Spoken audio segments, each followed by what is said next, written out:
Hey, guys, what's up? We're awesome. I have a really important question for you. Does your wife call you Bert or Albert? Well, she calls me way worse things than that, but usually Bert. I knew you'd say usually Bert. Because I was driving and you were on an interview and I'm like, they called you Bert. We always call you Albert. I'm like, I got to ask him. I said to Hoodie, I got to ask him.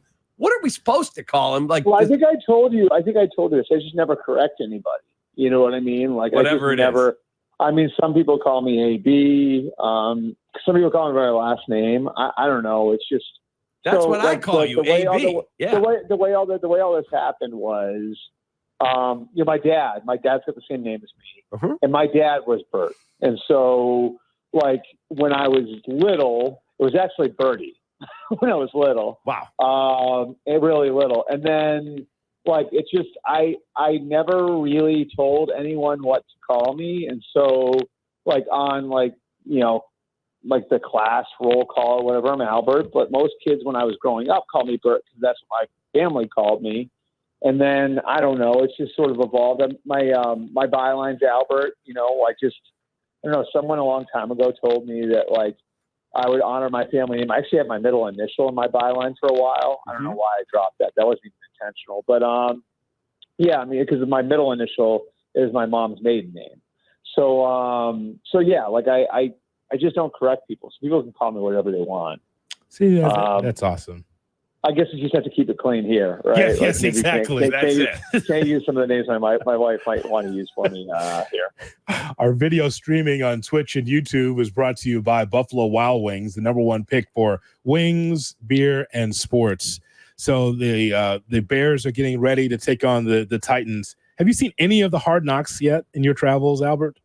Yeah, no, I actually caught up on it on the plane last week when I was coming back to Florida. What stands out most in this rated G Hard Knocks that we've been seeing? Yeah. I mean, maybe PG. I don't know if it's G. I think it's definitely. You can see the Bears have been sensitive to putting stuff out there.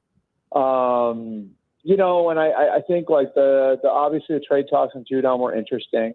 Although I don't know that was altogether like edited honestly, based on what I know about the way the Patriots handle that situation and what that really came down to. It wasn't the contract. It was, as I told you guys before, Cutdown's choice on where he wanted to go, but I understand why they wouldn't want to put that part of that out there. So like I do think it's sanitized, but they always are. And, it was interesting to see them go through the Cutdown conversation. I think it was interesting seeing them bringing Kevin Warren in to that discussion and involving him on that. I always think that's interesting and like the stuff that goes into trades and kind of who's talking to who internally, because that's different in every organization. Like sometimes the team president is purely a business guy and wouldn't be consulted on something like that. They would go straight to the owner. In other cases, the president is like a proxy for the owner when the owner might not be there every day. So I thought that part of it was interesting. Yeah, man, like I think there's some interesting stuff, but I think it's clearly sanitized. And I do think to some degree, after the way that the Giants one was received by the general public, I think both Films and the Bears are being careful. So let's talk about Cutdown Day around the National Football League. We were looking at the NFLPA decision to ban having a third quarterback allowed to be elevated for game day. A, why would that happen? And B, how does that affect the quarterback position around the league? Because we've got Brett Rippon and Austin Reed trying to make the 53. Yeah, well, I mean, the way it's going to affect it is like, and you guys remember the beginning of this argument, right? Like the beginning of this argument stemmed to the NFC Championship game after the 22 season when both Brock Purdy and who was it? Brock Purdy and Josh Johnson, I think, right? Both got hurt. Yes, yep. And then the Niners just had nothing left at the position, right? Like so, and years ago, as you guys will remember, there was a third quarterback designated for game day where like that guy wouldn't count against your roster. And then they took that away, and like that's what sort of created this situation where, what do you do with the third quarterback? It's become a more difficult position. And quite honestly, guys, like as teams are going through their roster. I mean, 46, or 45, it sounds like a lot, and it's up to 48 now for game day, but it's really not, And so you have to be careful what you do with your roster spots. And usually the guys that you aren't dressing on game day, but you're carrying on your roster are developmental guys that you don't want to expose to waivers. So there's like all kinds of moving parts with this. And I would think it would probably make a team think twice about what it's going to do with the last spot on its roster, whether or not it's going to carry the third quarterback there, because you can't just promote him as easily on a week-to-week basis. Then you'd be more likely to carry the guy in your roster. And that's for the reason the NFLPA will detail it. I haven't talked to them specifically about it, but my feeling would be they probably don't want teams like using that as like a shadow roster spot, and like if you're talking about like the way the salary cap works and all of that, it can affect that and the team's abilities to carry extra players. So I would think it's just for the NFLPA, maybe a roster management thing where it adversely affects some other players in the team. Albert, we're so glad that CeeDee Lamb signed, so we can at least stop talking about that for a while. And now we're on the Micah Parsons watch, right? And the Dak Prescott watch. What's next? Yeah, is he here yet? Did he get to Chicago? Micah Parsons. I would just advise you guys to stay off the freaking internet. I think there's a chance Dak gets done before the season. I do think that they're going to make an effort to try and do something with Dak, and the hope is that he can they can work something out there. Whether or not that happens, I think, is sort of dependent on how much compromise is made on both sides. Obviously, it's taken it to the point where there's only 5 months left on the contract. And then Micah, I think, waits till next year, and it's interesting because I think he is another one where he plays a premium position and he has a premium skill, and he has played well enough to command a contract at the top of the market. So how do you reward somebody like that? Well, I think, if you're the Cowboys, you should go in and try to do something early, but it takes two to tango on that. So my guess would be that they wait till next year, and then that becomes next year's version of the CeeDee Lamb negotiation this year. My guess would be that he's going to ask for $40 million a year if he has the sort of year that he's capable of. That is not going to be an easy negotiation. His agent, Parsons' agent, David Mulugeta, who's always done great deals for all of his clients and has generally done top of the market deals. So it'll be interesting to see the way that one goes, because I think you're like this. There's no way they would entertain trading them now. But when we get to next year in April and May and June, if that negotiation goes sideways, the Cowboys are certainly going to be getting phone calls, and that doesn't mean they're going to shop him. But if another team thinks well, maybe we could get this guy, he's such a rare talent that those phone calls will come. I just don't think that, I don't think that's even that's just a complete non-starter right now.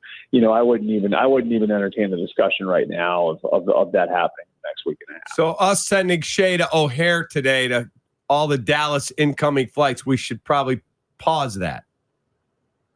Oh, I mean, if I was the Bears, I would call.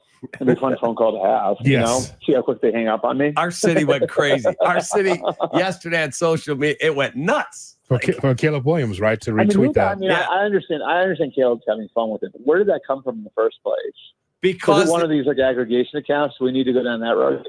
I don't think it was. It was just, they paid CD so much, they got to pay Dak. They can't pay them all.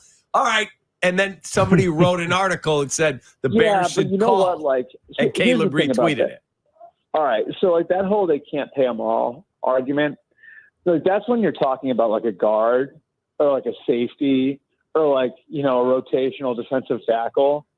The they can't pay them all argument is not about guys at previous positions, your number one receiver, your quarterback, your left tackle, your premier edge rusher. That's you can't pay them all situation for a team that's in contention like the Cowboys are. it's generally not for guys like that. You know what I mean? Yeah, totally get it. But never say never. I mean, you wouldn't be doing your job if you didn't make the phone call, right? So agreed. Hoodie and I are wondering, any big names ripe to get cut or be traded because of salary on a team that does not think they're going to contend? I don't think it's going to be a crazy day. Can things happen? Sure. Maybe the roster cut down, create some movement on Ayuk. But I don't know if there's anybody out there that we haven't already talked about. And I think part of the reason why, guys, this used to be like a big day, I just think teams have gotten more aggressive about getting out in front of these things, and the trade market's become like more free and open than it used to be, where a lot of these things like happen way ahead, so, guys are getting traded in March or April. And so, I think you get to the cut down, and really what this comes down to is like, who is going to be cut? Like Jahan Dotson, that happened last week in part because the other teams had looked at it and had kind of realized that like, oh man, like he's down the depth chart there. Like he might not, he'd probably make the team, but is he going to have a big role there? And so, teams started calling, and that caused Washington to think about it a little bit more. And then the Eagles are willing to throw him a 3 and like, all right, well, we sort of have to do this, Mm-hmm. So that's one way it can happen. But I think when you come down to the cut down, it's going to be more like this guy isn't going to make the team, So I think Denver's the best example of that right now. I don't even know if these are both out there, but Tim Patrick, the receiver, and coming off the ACL, and then Samaje Perine, the running back. Both those guys are very available today. And the reason why is because they have a couple of rookies that have really come along at those positions. Troy Franklin, Devon Vele at receiver, and then Audric Estime, the Notre Dame running back they took in the 5th round, right? So those guys have really come along and shown like that they have something. So, it's sort of pushed those other guys that, we know those names, Tim Patrick and Samaje Perine off the roster. So, before they cut them, they're going to try to trade them. That's the sort of thing that I think you're going to see some of today. Albert, over the years of all of us watching football, it was always cool to have an anchor that can lock in and tell you what's going on with the news of the day in the NFL, followed by a guy that used to play the game, then possibly a gambling guy like a Jimmy the Greek Snyder. But there's always that insider as well that was on TV that would give you the insight. The best. Always have that. Always. Albert, will you be doing that in the fall to be able to be that guy that people can rely on TV? Yeah, I mean, I haven't signed anything yet, but stay tuned.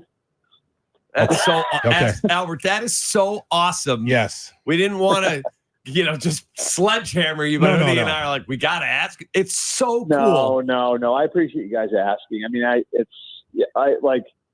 I would not deny anything that's been out there. Awesome. Okay. We're really happy for you, and we look forward to a fun season with you. I think that's still awesome. SI, though, so people can still come and see and read and watch and listen to all my stuff on SI also. And nothing really has changed, just adding to the things that I'm going to do. And I appreciate you guys.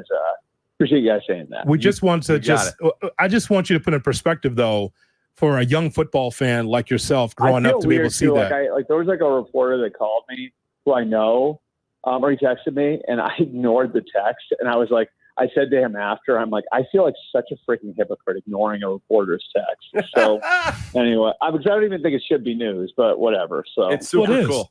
But I'm still going to get the question out. What does that feel like for you growing up watching football and knowing there's always been insiders that's given you like the scoop and that in which that could be you this fall? Yeah. I mean, I've sort of been doing the job in a lot of different ways over the last, 12, 13, 14 years. I always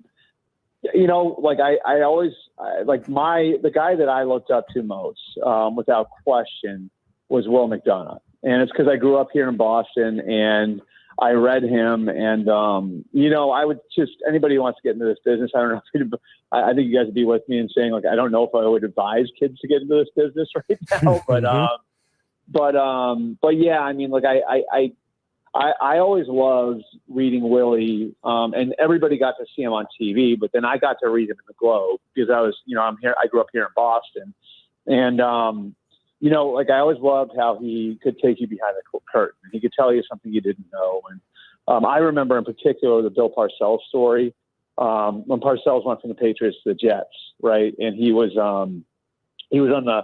I mean, Willie made you feel like you were on the tarmac with Parcells. You know what I mean? Like getting on the private jet to go take the Jets job after that Super Bowl, right? Probably because he was on the tarmac. So, and Will was one of the pioneers of, newspaper people, writers, going on TV, which there's a lot of us now, right? Like, so, being in a role like what Willie's was, I had his old job at the Globe for a while too, is really kind of like what I think about when I think about that, and then you think about like how hopefully you can kind of set an example on how to do things the right way for somebody else down the line too. So look for Albert to be having that little schoolboy cap on like Will McDonough had on the sidelines. I don't have I actually don't own a scallop cap, but I am part Irish, so maybe I should. God bless. Albert, thanks, man. Appreciate you. All right, thanks, guys. Thanks, Albert. Talk to you next week.